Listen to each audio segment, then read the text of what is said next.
Hello friends, कैसे हैं आप सभी लोग। मेरा नाम है आशीष जोशी और दोस्तों आज की वीडियो हम बात करेंगे बचे हुए जो एंटी मेटाबोलाइट्स हैं उनके बारे में।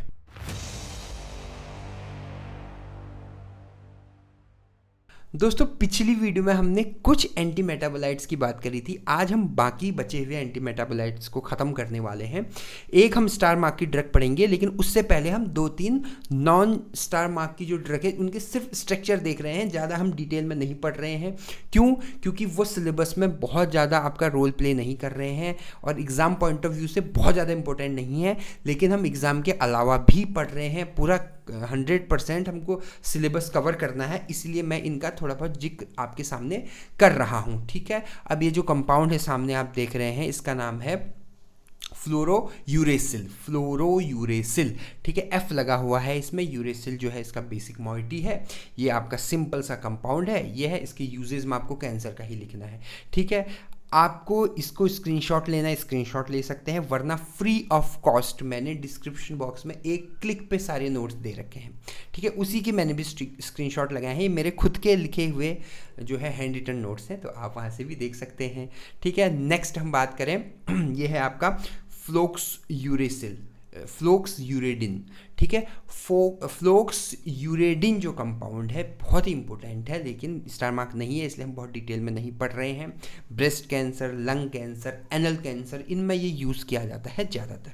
ठीक है, नेक्स्ट है आपका साइटाराबाइन। साइटाराबीन पढ़िए, साइटाराबाइन पढ़िए, जिसकी जैसी श्रद्धा, विश्वास, आस्था है उस हिसाब से पढ़ लीजिए, कोई दिक्कत वाली बात नहीं है इसमें। ठीक है, और उसके बाद अब ये कंपाउंड इंपॉर्टेंट है, ये आ गया आपका मेथोट्रेक्सेट। अब देखिए, मेथोट्रेक्सेट कंपाउंड है, इसकी हम सिंथेसिस पढ़ने वाले हैं। देखिए, इसकी सिंथेसिस 3 पार्ट में है, पार्ट 1, पार्ट 2। पार्ट 1 में क्या है आपका, एक पार्ट 1 से एक कंपाउंड बनेगा, पार्ट 2 से भी एक कंपाउंड बनेगा, और थर्ड वाले में इन दोनों की रिएक्शन होकर फिर ये कंपाउंड बनेगा। क्लियर है आपको?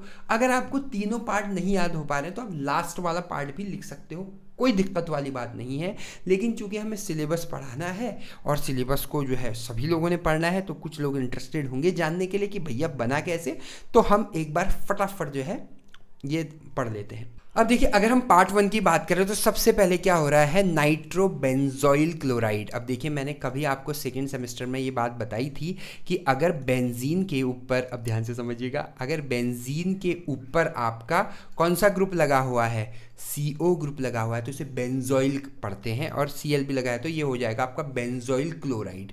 डन। उस बेंजोइल क्लोराइड, 4 नाइट्रोबेंजोइल क्लोराइड जो है, उसकी रिएक्शन हम एल ग्लूटामिक एसिड के साथ करेंगे।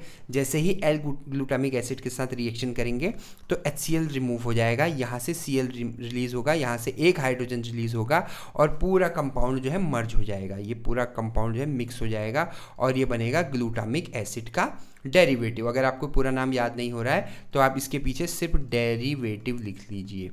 ठीक है, और इसको आप कट कर दीजिए, कोई दिक्कत वाली बात नहीं है, सीधे सीधे ग्लूटामिक एसिड डेरिवेटिव है। उसके बाद यहाँ पर क्या हो जाएगा, रिडक्शन हो जाएगा। रिडक्शन मतलब ये जो O2 है ये रिमूव होगा, सॉरी रिप्लेस होगा किससे, H2 से। रिडक्शन में यही तो होता है, ऑक्सीजन रिमूव होता है, हाइड्रोजन अटैच होता है, या दोनों चीज़ें होती हैं या इनमें से एक चीज़ होती है। ठीक है, रिडक्शन आ गया आपका। उसके बाद फिर आप क्या कर रहे हो, मिथाइलेशन कर रहे हो in the presence of HCHO। ठीक है, फॉर्मेल्डिहाइड। तो मिथाइलेशन जो है आपका ये आ गया, एक हाइड्रोजन रिमूव होके यहाँ पर से एक हाइड्रोजन रिप्लेस होके CH3 से रिप्लेस हो गया है। ठीक है, तो ये जो कंपाउंड बनेगा ये पार्ट 1 का प्रोडक्ट बनेगा, जो भी इसका नाम है, ये भी ग्लूटामिक एसिड का ही डेरिवेटिव है। ठीक है, ग्लूटामिक एसिड आप इससे याद रखिएगा। ठीक है, ये ग्लूटामिक एसिड का स्ट्रक्चर है, ये पार्ट 1 है।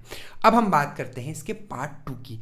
पार्ट 2 में क्या है और पार्ट 2 में कैसे आपका कंपाउंड बनेगा, उसके बाद फिर हम इन दोनों को मर्ज करेंगे। अब ये देखिए, पार्ट 2 में क्या है आपका, ग्वानिडीन की रिएक्शन हो रही है मोनोनो नाइट्राइल से। अब देखिए, ये रिएक्शन मैं यहाँ पर एक्सप्लेन नहीं कर रहा हूँ। ठीक है, इसमें पिरिमिडीन बन रहा है, इसको मैं इसलिए एक्सप्लेन नहीं कर रहा हूँ क्योंकि इसका बहुत लंबा मैकेनिज्म है। ग्वानिडीन आपने सुना होगा, पिरिमिडीन की सिंथेसिस में भी इसका यूज़ किया जाता है। ठीक है, ग्वानिडीन अपने आप में एक बहुत ही उम्दा बेस है जो आपका बहुत बेहतरीन अमाउंट में फ्री रेडिकल देता है, क्योंकि इसमें यहाँ पर लोन पेयर मौजूद है, एक लोन पेयर जो है मौजूद है यहाँ पर नाइट्रोजन का। ठीक है, इसके वजह से जो है बहुत अच्छे ये आपके क्या देता है, आपका रिएक्शन देता है, फ्री रेडिकल रिएक्शन देता है, ठीक है। और इससे हमको मिल रहा है पिरिमिडीन, पायरिमिडीन पड़ी है, पिरिमिडीन पड़ी है, ठीक है। और उसके बाद फिर क्या हो रहा है, HNO2 के साथ रिएक्शन हो रही है। मैंने बताया था जब भी HNO2 के साथ रिएक्शन होगी तो क्यों होगी, पिछले लेक्चर में ही बताया है, NO अटैच करवाने के लिए। HNO2 के साथ रिएक्शन हो रही है तो नाइट्रस एसिड कहते हैं इसको, बहरहाल HNO3 नाइट्रिक एसिड होता है, ठीक है। तो क्यों हो रही है रिएक्शन, NO अटैच कराने के लिए। जब भी HNO2 के साथ रिएक्शन होगी तो क्या अटैच होगा, NO अटैच होगा। अब देखिए, ठीक है, NO जो अटैच हो गया आपका। उसके बाद यहाँ पर जो है आप लिख लीजिएगा, मैं लिखना भूल गया हूँ, ये हो रहा है रिडक्शन, क्योंकि ये जो सोडियम बोरोहाइड्राइड है ये रिड्यूसिंग एजेंट है, कम यूज़ होता है लेकिन as compared to other reducing agent, लेकिन होता है, ठीक है। तो ये रिडक्शन हो रहा है, तो ये जो NO में जो ऑक्सीजन है ये रिप्लेस हो रहा है H2 के साथ, ठीक है। बाकी सेम कंपाउंड है। और उसके बाद फिर जो है ये जो आपका कंपाउंड है इसके साथ रिएक्शन हो रही है, इसका नाम मैंने नहीं लिखा है, आप नीचे कमेंट बॉक्स में बताइएगा इसका नाम क्या है। बहुत ही आसान नाम है, ठीक है, 2 ब्रोमो है इसमें, ये याद रखना, नंबरिंग भी याद रखना, ठीक है। नंबरिंग कहाँ से होगी, ये मोस्ट इंपॉर्टेंट है इसमें, ठीक है। उसके बाद इसके साथ रिएक्शन होगी तो साइक्लाइजेशन हो जाएगा, ये हाइड्रोजन यहाँ से रिमूव होके इस तरह एक साइकिल बना लेंगे और ये आपका CH2Br यहाँ पर आ जाएगा, जैसे मैंने ये लिखा हुआ है, ये इस तरह से साइकिल बना ली और यहाँ पर क्या आ जाएगा, CH2Br आ जाएगा और यहाँ पर जो है डबल बॉन्ड आ जाएगा बैलेंस सेटिस्फाइड करने के लिए, ठीक है। तो ये जो है आपका टेरिडीन का डेरिवेटिव है, ये P साइलेंट रहता है टेरिडीन में, तो टेरिडीन मत पढ़िएगा इसको, टेरिडीन ही पढ़िएगा, ठीक है। तो ये जो है आपका टेरिडीन का डेरिवेटिव है। नाम याद नहीं रख रहे हैं तो कोई दिक्कत नहीं है, टेरिडीन डेरिवेटिव लिख लेना। पार्ट 1 से मिला था आपको ग्लूटामिक एसिड डेरिवेटिव और पार्ट 2 से मिला है आपका टेरिडीन डेरिवेटिव। अब इन दोनों की रिएक्शन होगी फाइनल स्टेप में, वो भी मैं आपको बता रहा हूँ। तो ये देखिए आपका, ये A है जो पार्ट A से मिला है और B है जो पार्ट B से मिला है, इन दोनों की रिएक्शन होगी, HBr रिमूव होगा, सिंपल सा, कहाँ से होगा, क्या होगा वो मैं आपको बता रहा हूँ। सिंपल सा Br यहाँ से रिमूव हो जाएगा और जो है आपका H यहाँ से रिमूव हो जाएगा और ये सब मर्ज हो जाएगा आपका, ठीक है। और मर्ज होके बनेगा मेथोट्रेक्सेन। अगर ध्यान से देखिएगा तो यहाँ पर जो है सब कुछ मर्ज हो गया है, ठीक है, और बन गया है मेथोट्रेक्सेन। यहाँ से रिएक्शन स्टार्ट हो रही है B से, ठीक है। अब यहाँ पर देखना आप, यहाँ पर ये क्या है आपका, ये CH2 है, ठीक है, ये वाला जो CH2 है, ठीक है। जब भी हम ऐसे लगाते हैं तो यहाँ पर CH2 होता है, यहाँ CH3 होता है जहाँ पर कुछ नहीं लिखा होता है, ठीक है। और ये N है आपका, NCH3 यहाँ से स्टार्ट हो रहा है अब, ठीक है। हाइड्रोजन यहाँ से रिमूव हो गया, यहाँ से Br रिमूव हो गया, HBr तो यहाँ निकल गया है, ठीक है। और ये मेथोट्रेक्सेन बन रहा है, ठीक है। अब जो बहुत आसान है, कोई दिक्कत नहीं है इसमें, ध्यान से समझना है बस, ठीक है। अब इसमें अगर मैं इसके SAR की बात करूं, ठीक है, SAR भी आसान है, SAR में भी कोई दिक्कत नहीं है। अब SAR में क्या है, कुछ चीज़ें इंपॉर्टेंट है। सबसे पहले तो ये वाला जो टेरिडीन ग्रुप है, ठीक है, टेरिडीन ग्रुप क्या होता है, अगर मैं यहाँ पर एक नाइट्रोजन ये है आपका, एक नाइट्रोजन ये है इस तरह से, और यहाँ पर भी जो है एक नाइट्रोजन है और सेम इस पोजीशन पे एक नाइट्रोजन है इस तरह से, ये जो ग्रुप है आपका ये टेरिडीन ग्रुप है, ठीक है। ये जो टेरिडीन मॉइटी है ये बहुत ही ज़्यादा ज़रूरी है आपकी रिएक्शन को बाइंड करने के लिए। और अगर आप इसको ध्यान से यहाँ देखिएगा, ये वाला जो ग्रुप है ये, अब देखिए इसको देखोगे आपको तो पाबा की याद आ जाएगी, पैरा अमाइनो बेंजोइक एसिड, ठीक है। क्या स्ट्रक्चर होता है, बेंजोइक एसिड का क्या स्ट्रक्चर होता है, बेंजीन के ऊपर COOH और नीचे जो है आपका पैरा अमाइनो, नीचे पैरा पोजीशन पे NH2 ग्रुप लगा हुआ है, अमाइनो ग्रुप लगा हुआ है, तो ये क्या है आपका पैरा अमाइनो बेंजोइक एसिड,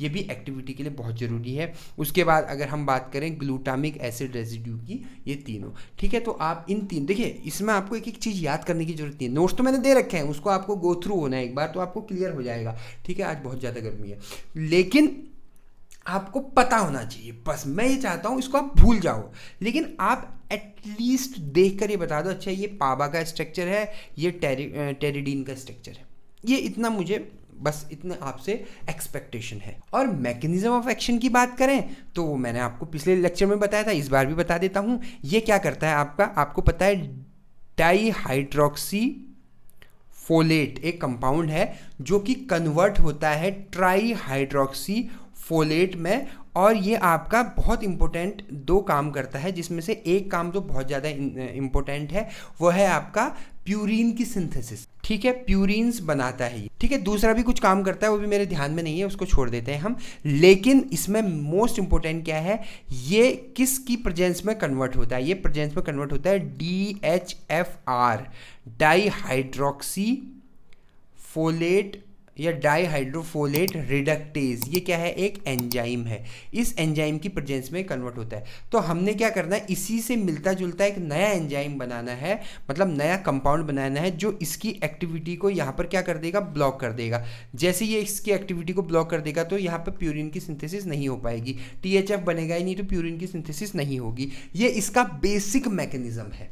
और ज़्यादा अच्छे से मैकेनिज्म पढ़ना है तो आप KD त्रिपाठी उठाइए, उसमें दे रखा है, बहुत अच्छे से दे रखा है, ठीक है। रेंगेंडेल में दे रखा है, आपका बुक्स के नाम है ये।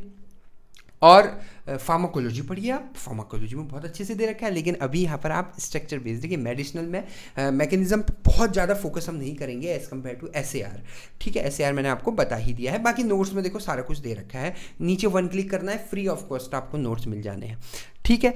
तो और यूजेज आपको पता है, यूजेज में तो आपको कुछ भी लिखना है, कुछ भी मतलब कुछ भी नहीं लिखना है, कैंसर से रिलेटेड लिखना है, ठीक है।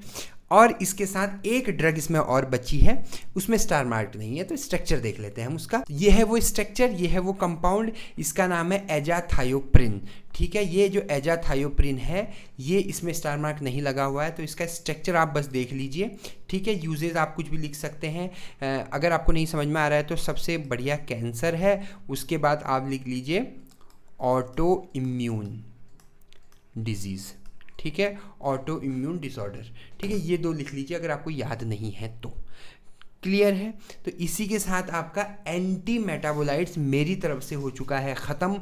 अब हम पढ़ेंगे नेक्स्ट क्लास में प्लांट प्रोडक्ट और मिसलेनियस कंपाउंड्स हैं, वो एक लेक्चर में हम ख़त्म कर देंगे, तो हमारी पहली यूनिट मेडिसिनल केमिस्ट्री की ख़त्म हो जाएगी। तो ये थी मेरी आज की छोटी सी वीडियो। अगर आपको मेरी वीडियो पसंद आए तो मेरे चैनल को सब्सक्राइब कीजिएगा, बेल आइकन पर क्लिक कीजिएगा। आपने मुझे इतना वक्त दिया उसके लिए बहुत बहुत धन्यवाद।